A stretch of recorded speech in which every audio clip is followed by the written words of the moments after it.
नमस्कार दर्शक बंधु स्वागत करुच्ची आज वीडियो रे चलतु नजर पकईबा आज सकाळ तीनोटी बड़ खबर उपरे वीडियो को शेष पर्यंत देखंतु एवं वीडियो को लाइक करंतु चैनल को सब्सक्राइब करंतु चलतु नजर पकईबा से तीनोटी बड़ खबर उपरे खबर नंबर 1 आउ चलबनी मन मानी आउ देखई पारिबेनी हाकिमाती एणिकी सबकिछि नियम अनुसार चलिबो आउ सरकारी नियम को मानिबा बाध्यतामूलक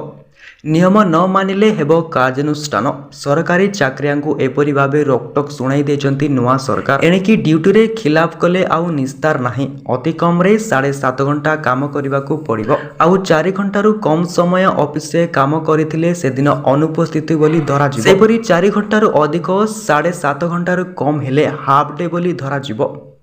आसिबा ओ जीवा समय बायोमेट्रिक रे सूचित करिवे अर्थात केतेबेले ऑफिस रु बाहर को जिवे केतेबेले आसिबे से सबु बायोमेट्रिक रे सूचित करने को पड़िबो बाहरिबा समय सूचित नथिले अनुपस्थित धरा जिवो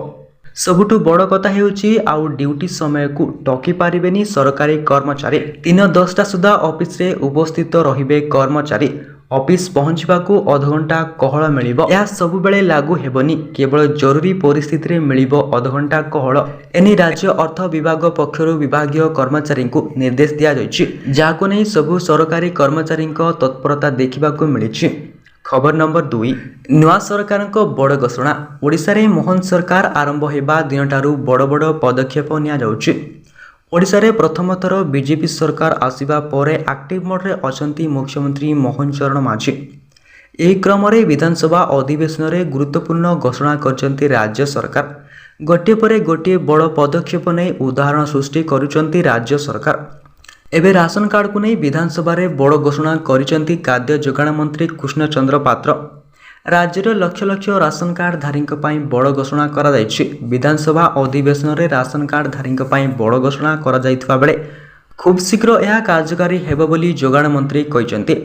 एणिकी घरे बसी चाउल पाई पारिबे राशन कार्ड हिताधिकारी जो माने पंचायत ऑफिस आसी पारु नाहंती सेमानक घरे चाउल पहुंचेबा पई व्यवस्था करचंती राज्य सरकार। खाद्य जोगाण मंत्री कृष्णचंद्र पात्र कहिसंती जे जो माने निजे आसी राशन कार्ड नेबाकू असमर्थ सेमानक घरे पहुंचीबो राशन आउ आसीबाकू पड़िबो नाही केवल सेतिकी नुहे जो मानकर वयोसाधित कारण जोगु टिप चिन्ह काम करू नै सेमानक पई स्वतंत्र आप आनिबे सरकार। खबर नंबर 3 मोदी सरकार खूब शीघ्र केंद्रीय कर्मचारी पई महंगा भत्ता अर्थात डीए वृद्धि करबाकू जाउचंती जोंथिपाई समस्तक दरमा वृद्धि हेबो विश्वास करा जाय जे एथर मध्य पूर्व परि डीए रे 4% वृद्धि को सरकार अनुमोदन करबाकू जाउचंती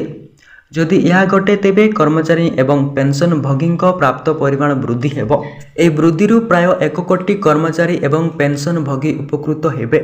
जा एक बूस्टर डोज परि प्रमाणित हेबो। कर्मचारी मन रे प्रश्न उठिबा जरूरी जे ए वृद्धि केबे होबो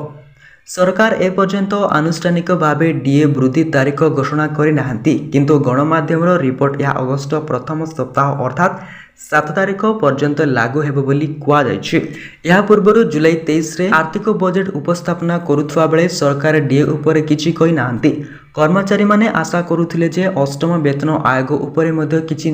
निष्पत्ति निया जिवो किंतु सरकार या ऊपर मध्ये कोनोसी अपडेट देई नथिले। बास या थिला आज तीनोटी बड़ खबर पुणी देखाबो आउ को वीडियो रे से पर्यंत रहउछि धन्यवाद।